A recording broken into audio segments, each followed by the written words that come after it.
Lunaverse, Season 2, Episode 3, Chapter 5. All counts. Twilight and Judge Honorable Oath tried the clients of the prosecutor. Here represented by the town's mayor and the 8 members of his township honorable, if not. Cole's case turned to Twilight, made a slight face, then went behind the desk in the room. Guilty on all counts. In magic, not law. I don't think she knows what she's doing. It's not too late to sit up there. Pony in gray coat and mane. Honorable Oath. Twilight shook her head, as she wasn't certain but she wouldn't take him up on it, and she did try to think things through, more than she already had over the past month. She said, looking him in the eye, and I mean it. Plead guilty to all charges.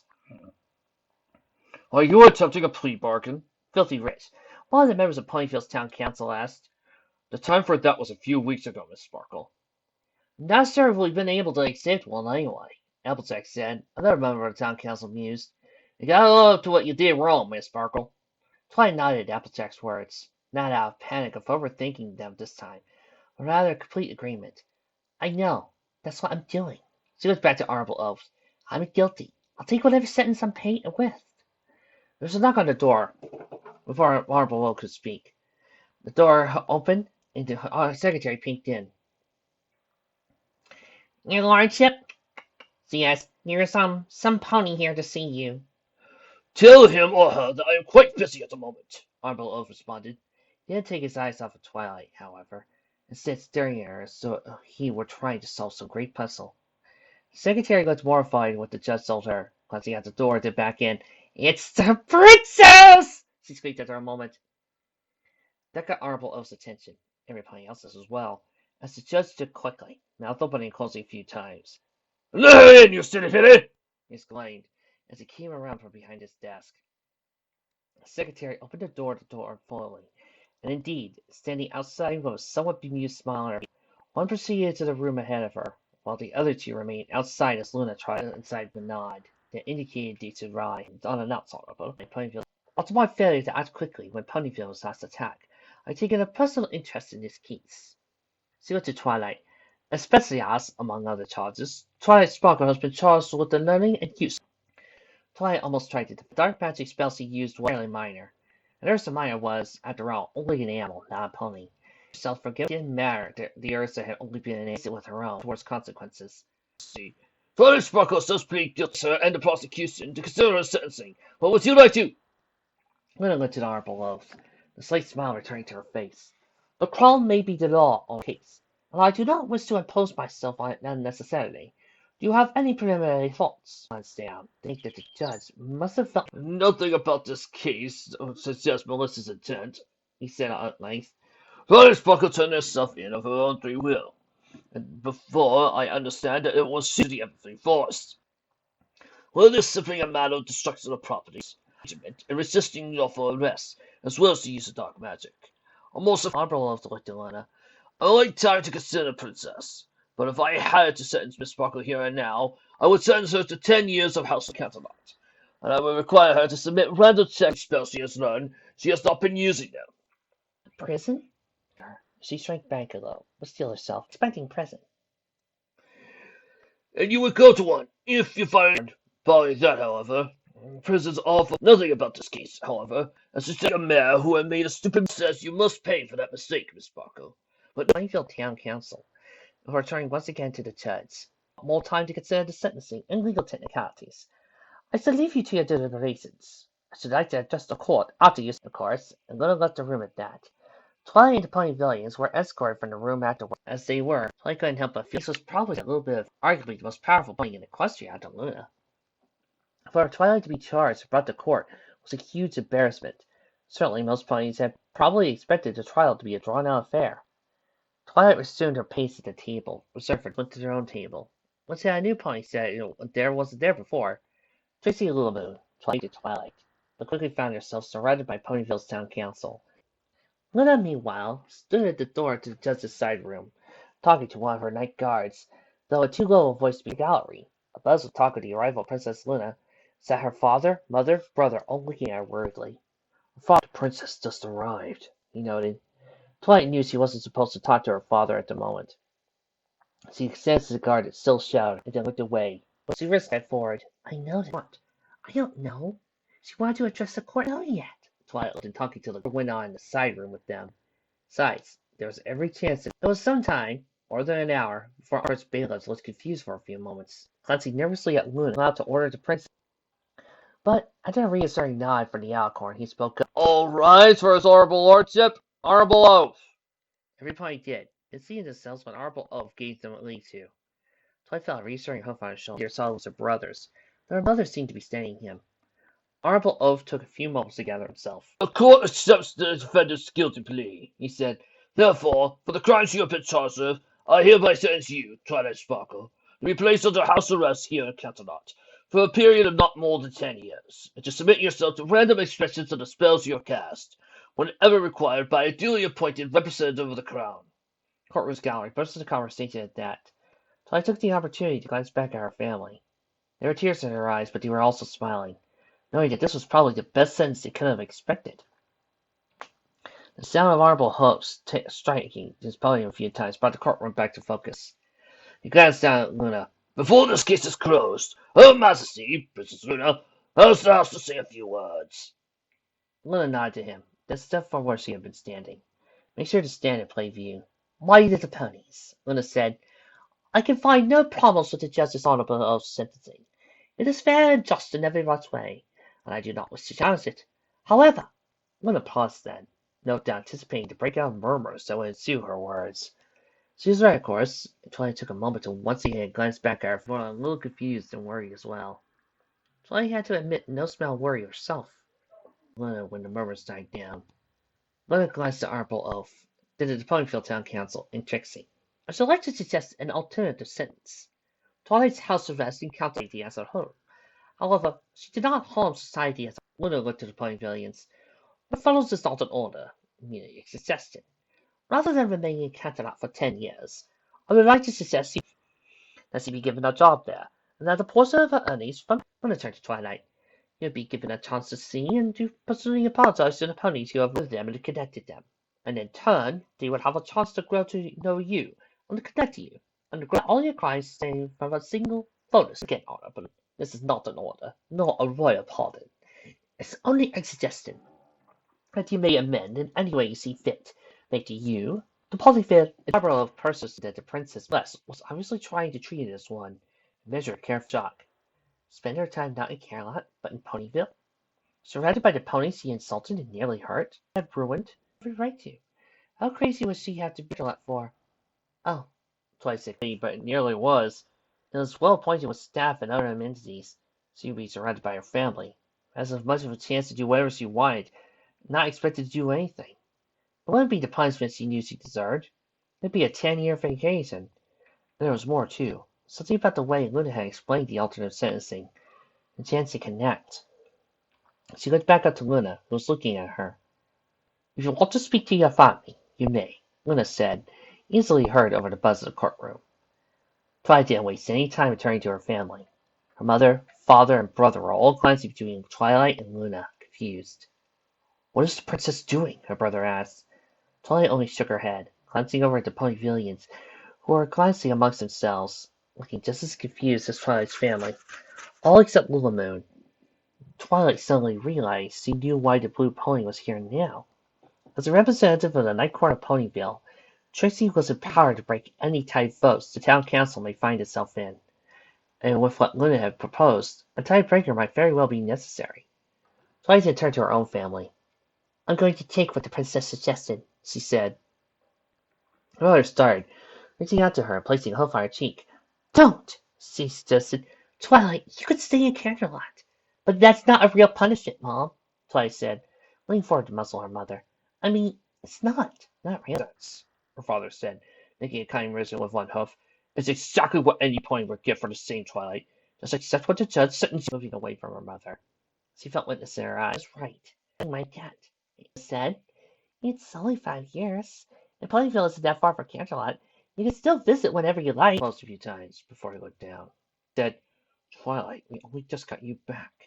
I know, but I think I need this. She looked at Luna and then to Lunamoon, sitting amongst the Ponyvillians as they debated. Lunamoon looked up to her and smiled a little.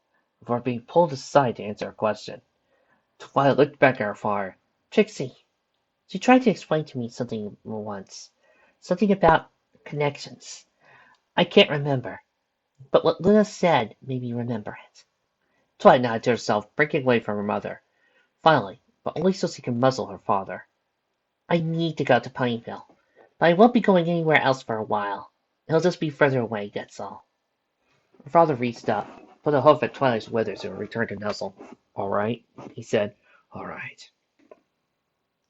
Twilight smiled, then looked at shining armor. Her brother looked her up and down.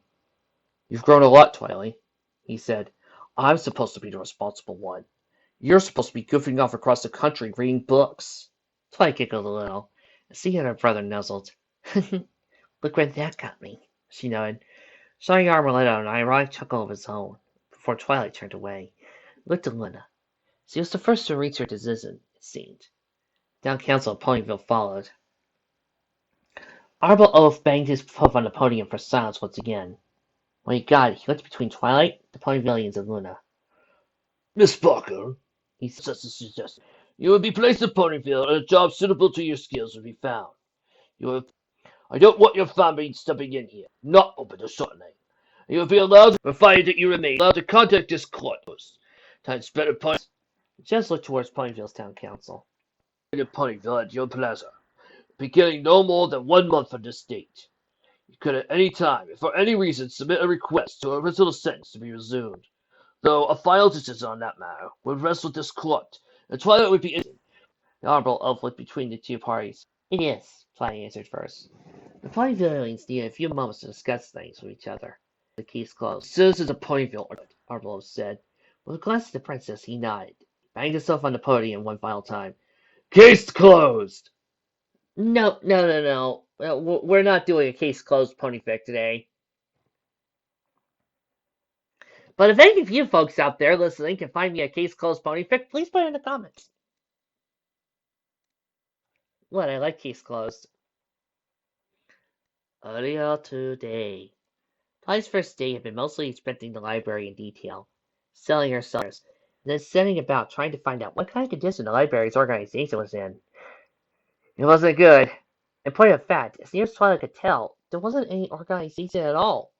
Books seemed to have been shoved into shelves with no regard for the decimal system of organization that had been standardized throughout Equestria 2 centuries ago. History was mixed with literature, sciences were haphazardly scattered everywhere, Bowles books were mixed in with advanced mathematics. The closest thing to organization was that the astronomy books were at least grouped heavily in a spiral suitcase that led up to the small observatory. But even then, that wasn't out of a sense of order. So out of sheer laziness on the part of Ponyvillians, and the periodical section was completely out of date. The library, according to a file, 12,874 books. Not a single one of them was busy throughout the night. 2 hours alone, whether it was better to pull everything off the shelf and start fresh, or try to just gradually reorganize everything. Finding a cookbook in the chemistry section, well, 5x4 chemistry books anyway, it prompted the former choice. And for no other reason did the process of trying to decide whether or not of putting cooking and chemistry together caused her to major. You know what's funny is I can still see Twilight trying to decide whether or not to do that. And it's hilarious. Staying all night. It was a chance to pull her newly reset and the day given away to no lights the library wasn't to give her enough to read by. Then came the organizing. Admittedly, that had calmed her down because she was bringing some much-needed structure to the library. But because every book she had laid hooves on, checked the library card number, found the appropriate space on the bookshelf for her, put away, more hers. So long before she was moving automatically, not even keeping track of the time that was passing. Yes, I really enjoyed Rote. She had so little of it ever since the Ursa Minor. It was actually nice. The progress she was making was nothing short of amazing. Or at least she thought it was, where she sat on the second floor, putting away the modern histories. Glancing up at the stairs, she saw from a nearby window it was light outside. Another quick search of the walls let her spot a clock that, when it simply worked throughout the night, still worked through the morning as well. It was past 3 o'clock p.m. A glance around the floor, meanwhile, revealed books everywhere. It was not scattered everywhere, organized in neat piles, but the afforded veritable maze. She knew the ground floor wasn't looking any better either. Stifling along into sudden realization of how long she stayed up, Twilight cantered over to the stairs and down, trying her best to put on a smile and hoping she didn't look too bad for staying up all night to reorganize the library. "Good morning," she said as brightly as she could. "I'm Twilight Sparkle. Do you. Twilight stopped halfway downstairs, blinking a few times. She locked eyes with the pony and kept trying again. An orange earth pony with a blonde mane, a cutie mark of 3 apples, wearing a Stetson hat and glancing around the library. Books everywhere, while her own eyes grew at least as large as Twilight's. Applejack, and more importantly to Twilight, a member of Ponyville's town council. Twilight, she remembered, but Applejack in particular stood out. She tried not to draw any conclusions from what she knew. This was a different pony, who grew up with a totally different world, for all Twilight knew, wildly different circumstances. Forward, unconsciously lowering her head submissively. "Miss Applejack," she said, "I'm just doing a little, reshelving." Applejack got a good overhaul for years now. She's hardly going to call you out and do our sales. Applejack sported that, despite his questionable grammar, went a long way towards putting her at ease around the orange pony. "Don't think we've been formally introduced," she said. "Name's Applejack. I run Sweet Apple Acres, where this is my family. I'm taking the library. Librarian, I guess, but Enid shook her head. She even gave Twilight Hope a vigorous shake. "It's fall now. Keeps the building where we set you up. Suits you, though. Anyway, I can't seem to find my almanac for a year, so Twilight brightened as a cover, decimals, number, and location flashed through her mind. Navigate to the bookcase she had created. 2 false leads. She managed to find one of the few bookcases that was full up already. To her host, she pulled out a large book and hooked it over to Applejack. "Here you go." Applejack around the book maze. Believe it or not," she said, "it probably is. Twilight brain, much more than that." Here, Applejack, as the two began making their way towards the library's round counter, looking at it with her tail every now and then to keep it from falling. That Applejack had been at her that floated whether or not she should be allowed in town. Miss Everybody looked over at Twilight, smiling. "Just Applejack," she insisted. Twilight nodded. "Applejack, I was wondering, feel free not to answer this, but I was just wondering, trial, when you and I were voting for whether or not I should be allowed to come here, which way did you vote?" Applejack smiled and faltered, in order to become a little wiry. "It's a secret ballot, Twilight. I can't tell you," she said. "Oh," Twilight said, looking away. "Sorry. Nah, don't play. You're new. You didn't know." The two reached the front counter. Applejack put the almanac on the counter, looked plainly at Twilight. "I can tell you that it ain't a secret forever. Public in 1 year. I can tell you it was a 62 vote too. Your friend Trixie didn't need to break a tie, and Applejack offered a wink at Twilight. "I can tell you I'm the sort of pony that feels mighty tickled when there's some pony that's done wrong or needs help and gets to stand up and admit it and take responsibility. Took me a while to learn that lesson myself, too." Twilight looked over at Applejack as he began filling the library card for the almanac. Applejack all but told her she voted to let Twilight stay in Ponyville. "Why? The apple family's day had been ruined at the evening something else. There are some miners he led into town, destroying the apple farming cart. So," Applejack said, "you're stuck in here for the next 5 years, huh?" And not Twilight. Applejack tisk. "Cider season's coming up. Apple family cider, I'll make sure to save you a bottle or two. Consider it a welcome to Ponyville gift." She suddenly glanced sidelong at Twilight. "You do like apple cider, right?" The almanac. "Yes," she confirmed. Applejack brightened again. "Good to," she began. When she paused, ears flickering a few times and frowning. "Did you hear fireworks?" So I did, actually. Softly, at first, but the sound rapidly gained in volume. Applejack tried over to the library's front door and opened it. Looking around, Twilight poked her head out as well, fairly certain that, as long as her four hosts stayed inside the threshold, she wasn't violating her house arrest. The two of them spotted the outside source of the sound. Fireworks were launching for the official residency of representative of the Night Court of Luna to Ponyville. This wasn't very far from the library. The unicorn looked at Applejack. "What's the occasion?" she asked. Applejack shrugged.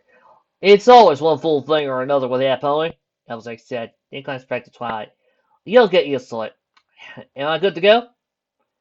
Twilight blinked a moment, then nodded, using her horn to telekinetically grab the almanac and floated out to Applejack, who took it and placed it on her back again. "Thank you, kindly," she said, tipping her Stetson. "I'll be seeing you soon, Twilight. Always good to make a new friend. Welcome to Ponyville." Twilight nodded as Applejack turned and left, went back to the inside, closing the door to a library, looking around at all the work she still had to do. And I guess, because maybe a sixth of the way done with her, she still had a lot of work to do still. On the other, she was doing a good job. Smiling to herself, Clyde trotted through the maze of books and back upstairs.